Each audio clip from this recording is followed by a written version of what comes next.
Hey guys, how is it going? I am so happy that you guys are here today with me. It has been a while. So if you guys are new to my channel, hello, my name is Megan. I'm so happy to have you guys here. And before we move on, be sure to click that subscribe button down below and the bell icon so you stay notified on my uploads. And of course, help me out and give me a quick thumbs up, and let's get into the video. So today I'm going to be doing a first impression and review look at the brand new Sephora Pro Palette Warm Edition. I initially was going to purchase more of them, but I really couldn't commit, to be totally honest, right away. They do retail at a higher price than Sephora Pro products normally do. It's a $68 palette. It includes 28 eyeshadows with a variety of warm tones chosen by pro makeup artists for people to carry in their kit. So it's a really cool kind of idea, and I really like seeing this from Sephora's, you know, what do you call it? From Sephora's line. And from what I had seen online, swatches of this bad boy, it looked so nice. I was really excited about this one in particular. So first, I suppose, let's talk about the packaging, right? So this is what the cardboard sleeve looks like. This is what it'll look like in store, and if you order it online as I did. Really nice. On the back it has, you know, a list of ingredients and then the shade range. And one thing I do notice is that it is really heavy. This is what the palette looks like unboxed. A nice kind of flat black, I would say it's just like a high quality plastic. It's really heavy. With Sephora Pro in gold lettering. Really nice. I like that it's black, especially if you're going for like a pro product. I think, you know, that's just kind of a standard thing. The back looks like this. It is labeled that it is the warm palette on the back, but it almost would have been nicer if, like, you know, just saying if you are a makeup artist and since you can't see through this, it would be nice if it was maybe written in larger lettering or something like that, but I'm not freelancing anymore, so I'm not mad at this situation. So you open it up here, and I'm just going to remove the sleeve, which has all of the shade names. If you are interested in keeping these, I will probably have to keep that just because if I am doing tutorials with this or something like that, it is kind of nice to have the shade names, or even in situations where, you know, I'm tagging a look on Instagram or something like that, right? These are the shades I use. So they are not written on the palette, which is kind of unfortunate. I really do like when they have the names on the palette. But again, to keep it cleaner looking, if you are using this professionally, I understand. So either way, I'm not really unimpressed. The shades in general are really beautiful. I mean, there are a few kind of standouts in here for sure, and there are some shades that are really interesting and that I love seeing, like this yellow, these kind of deeper, more burgundy shades, these really beautiful warm browns, a black, they have some light colors. I love the range. One thing I will say is I personally expected this from looking at swatches, pictures online, pictures on the Sephora website. I expected it to be, ew, you're getting my profile, gross. A little bit more vibrant. I don't know if any of you guys feel the same way. I have my lighting pretty true to color, I feel like, so hopefully this is picking up, but there are some vibrant shades in here, but for the most part it's a little bit more toned down overall than I would have preferred. Now I'm going to set this down on my desk and give you guys kind of a closer look at the shades, and we'll do some swatches as well. Alright you guys, so this is the palette. It looks on my viewfinder like everything is pretty true to color, so that is good. So as you can see with these 6 shadows, they're all pretty pale in tone, and this is the only shimmer right here. And because a lot of these have a lot of similarities, I would have liked to have seen these two here are fine. I like the palest of the pale, but some of these could have been swapped out for something different. And I will say that's kind of the case for a lot of these mattes, to be totally honest. So this one here could kind of go away with some of these. These two are really similar. This one, and this one are all way too similar to have them all in the same palette. I don't mind situations like these, the golds, for whatever reason. They probably could have gotten rid of one, but they are kind of unique enough, in my opinion, of course. And these two here, you might say, well, those are close, but this is a shimmer and this is a matte. Same here, this is a matte, this is a shimmer, matte, shimmer, etc. Even these two here, this one has a shimmer finish, this is a matte. This one is kind of strange. It's like, it's almost like a matte with a little bit of glitter running through it, kind of like that Too Faced formula. They have that in some of their palettes. So from what I could tell though, so far that is the only one that had that formula. I think it's kind of strange. I'm not in love. And of course you got a matte black, which I appreciate. So overall, really, really pretty. I like, you know, this yellow I think is really, really nice to have. I love this. I love this shade. This is beautiful. I actually just used it on my eyes. These peachy shades are gorgeous. These warm browns are gorgeous. But just my overall opinion is that there's a lot of similar shadows in here, and to get the most bang for your buck, I feel like I would have appreciated at least having some more differentiation between the shades, because, you know, it is, of course, a pro palette. You know, they definitely do have more shades in them because artists would like to work with more shades and have something that's more versatile. However, blended out on the eye, they just really don't make that much of a difference. Okay, now let's get into some of the swatches. I am going to be using this Morphe E70, kind of like an angled blending brush for the swatches. This is just always the one I've used. I feel like it just does the best job. I'll do the swatches right on my arm, and I will prime with a little bit of Benefit's Air Patrol, if it will focus. I like this primer because it has a little bit of kind of color correcting in it. So it's actually a really nice one if you have, you know, veiny eyelids or what have you. So I'm just going to set this to music so it's quicker, but I am going to start with the top row and work my way across like this.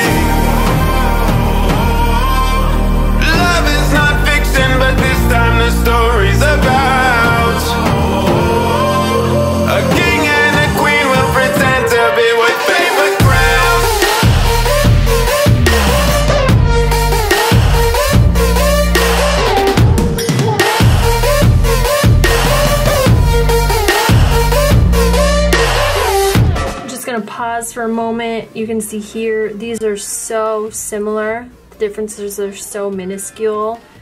I wish that one of these were gone.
Instead of zooming out, I'm gonna give you guys a nice close-up of these shades here. So I feel like even more so, my opinion after swatching everything is really positive in the quality for the most part, beyond this shade here and this shade here. Those were just, they need to go away. However, look at those mid-tone warm browns. I mean, the differences between those, you guys, it's so minimal, you know. Some of the standouts, this one has a little bit more of an olive base, but look at these two, identical. This orange one is nice because it kind of stands out a little bit, but look at these two, identical. Look at these two, practically identical. Even some of these deeper shades up here, they don't even have a ton of depth to them, to be honest. This first initial pale shade is actually really nice, but it does not show up on my skin because it's literally the same. The one next to it, I don't know how much I loved that one. The yellow I think is beautiful. This kind of cranberry metallic I think is really beautiful. Sorry, now it's in frame. But I want to know what you guys think about the shade range. I feel like swatched out, they're even more similar than in the pan. Okay, so now let's just kind of quickly run through a quick little test on how some of these kind of apply and blend out on the eye, just so we know, because swatching really only gives you so much information. When you're swatching, you're not really applying the shadows in the way that you would apply them on your eye in most cases, even when you're doing brush swatches, which I always try to do. So let's give it a little practice run here. So first I'm going to take the shade Canvas, which is up here in this upper left-hand corner, this matte bone shade. I'm noticing some powder kick up in the pan as I'm trying to take this shadow out. Mind you, the timeline in which I'm filming this, I said I was going to now zoom you in and do swatches. I'm not doing that to the end. Editing, because I don't want to move my camera, so I may have already said that when I'm doing the swatches, but I'm going to kind of highlight the brow bone with this. Actually really pigmented, and it's kind of blending really nicely. So far so good. I'm going to take the yellow shade called Ochre, and I'm going to put this into the crease. I actually really love yellows in warm palettes. What was the other one? I think it's the Anastasia Beverly Hills Artist palette. I mean, that was limited edition as well. But man, that color, when you're doing a warm look, you don't need to do it like this, like I'm doing, just doing it first and applying more pigment. You could just use a wash of it in your crease just to kind of warm everything up. You know, because a lot of times when you're blending shadows out, they kind of dull down a little bit depending on their base, and this is just a nice way to kind of warm everything up. On its own, it almost just looks like I have an old black eye, but with other shades, it's nice, you know? These are blending beautifully so far. Now I'm going to take Terracotta right here. Am I pointing to it? Yes, this kind of orangey shade, and applying this into my crease as well, keeping it a tiny bit lower than the yellow, if you know what I'm saying. Okay, this one is blending pretty nice, but I do notice that in the area where I lay down the product first, it is a little bit more difficult to blend out just in that very first area. So it's like, because it's so highly pigmented and that pigment just kind of sticks immediately, I'm finding it a little bit tricky. I mean, I can go back and forth between the shadows and the yellow and the terracotta again to get my desired look, but unless you grab a whole bunch of product at once and don't kind of work slowly and build up, which is kind of my method, I'm having a little bit of an issue there. But, you know, it only took a minute since I was bitching about it, and I'm done and it's blended and it looks nice. So honestly, that situation is just kind of standard with a lot of shadows for me, so still positive. Now I'm going to go into Burnt Umber, as you see here, right next to the orange shade. Can you guys see that powder kick up in the pan? So just be sure that when you're grabbing your product, you're tapping off the excess, because you're going to have too much. It's actually kind of reminding me of Urban Decay's matte shadow formulation in a way. They will kind of kick up some powder, but they still have really good pigment and blend out really nicely. It just kind of makes a mess in your palette, really. So I'm keeping the shade in like the more outer corner and blending that into like the outer third of the lid. Once I'm blending this shade out, it's starting to kind of cool down a little bit in tone, I noticed. So this is a perfect place to come back in with that yellow and warm everything up again.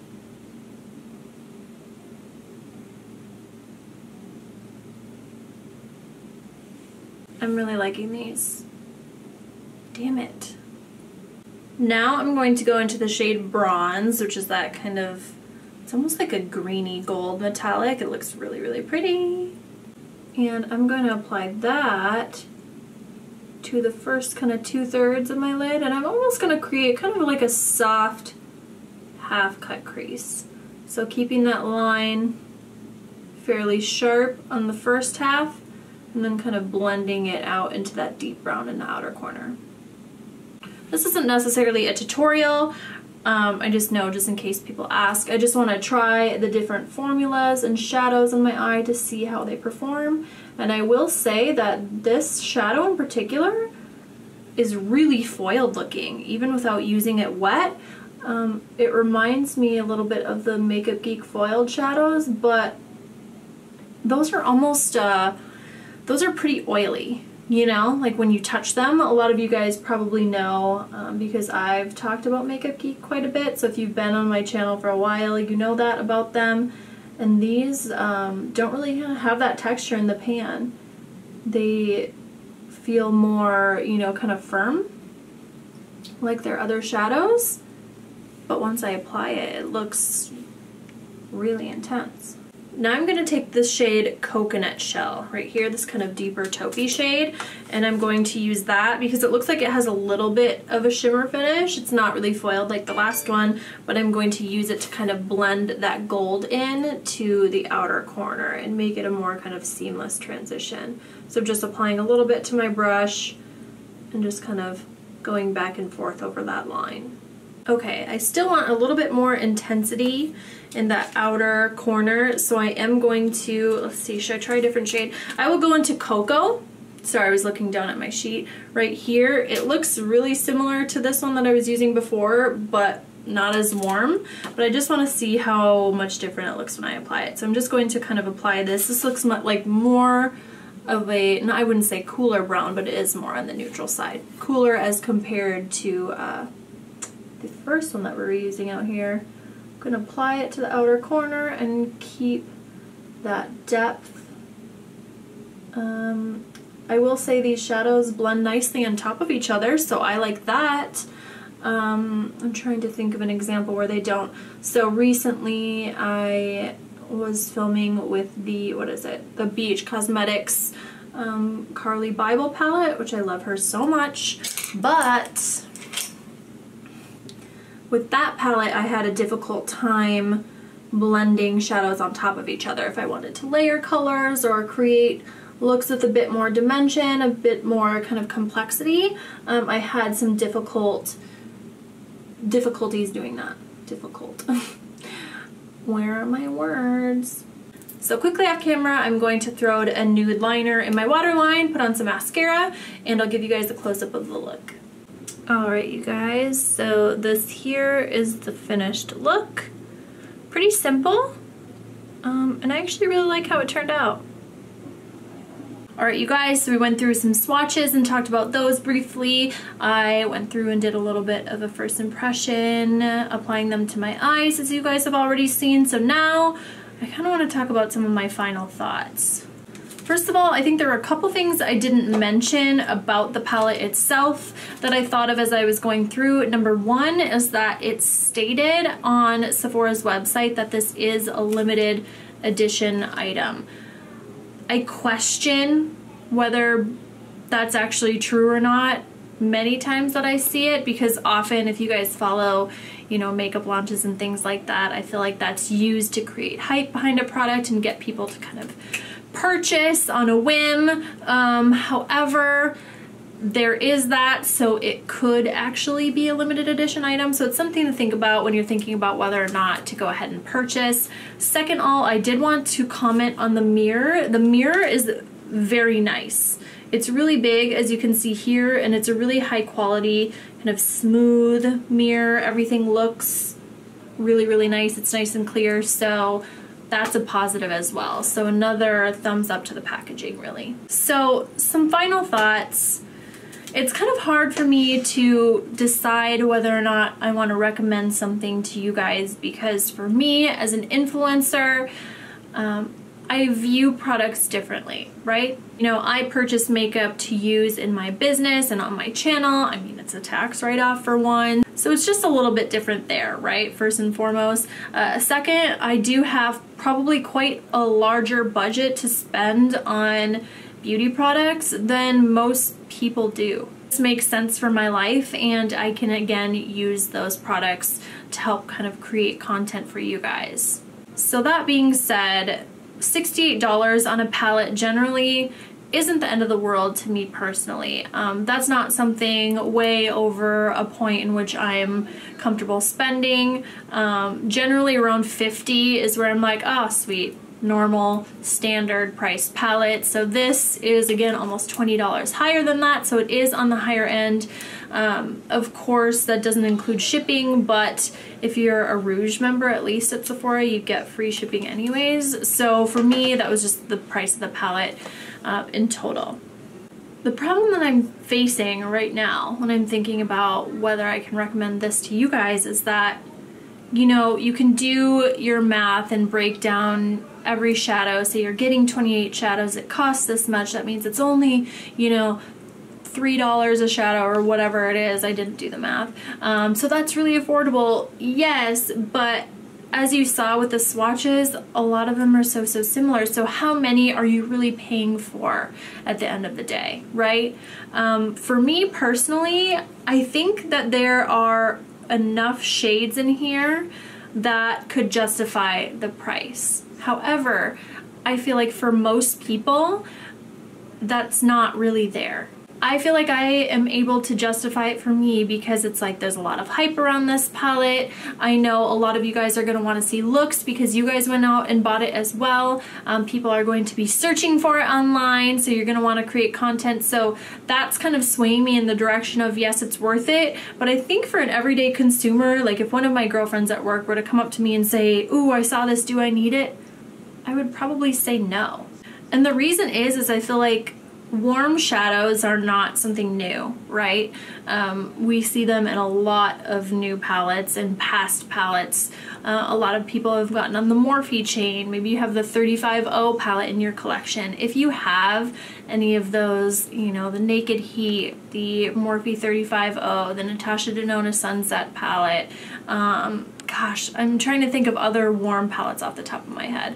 Some of the limited edition Anastasia Beverly Hills palettes that have come out. If you have those in your collection, I do not think that this is going to be something that you should really spend your money on. Unless you're a collector or someone who likes to, you know, build your collection, you want to try the new things, you just don't really care about whether or not it actually makes sense financially, just go ahead and do it because I did enjoy using it. I think the formula is really nice. One thing I will say negatively about the formula, of course, there were the two shadows that were just garbage, but there is quite a bit of fallout.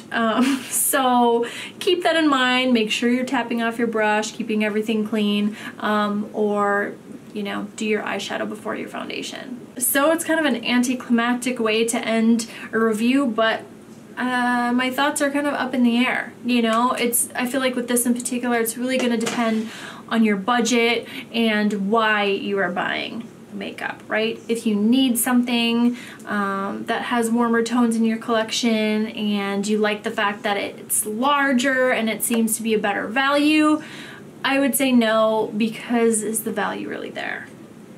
If you're just a collector and, you know, you want it because it's something new, get it. You won't be really disappointed, especially if you know what you're getting. If you guys would like me to film more tutorials using this, if a lot of you guys have purchased this and maybe feel differently and you're obsessed with what you see in your box and you open it up and you're really excited about it and you want some different looks, comment me down below and let me know that, and I will try to film some more for you guys. I want to know your thoughts down below. I know it's kind of different when you have like an influencer's point of view and a regular consumer's point of view versus like a beauty junkie's point of view. You know, we all have different preferences and ideas on what we like, so I'm curious to hear your thoughts, so let's start a conversation. Give this video a thumbs up if you found it helpful. Of course, don't forget to subscribe to my channel down below and click that notification bell. Thank you guys so much for watching. I appreciate you guys being here. I love you so much, and I will see you in the next one.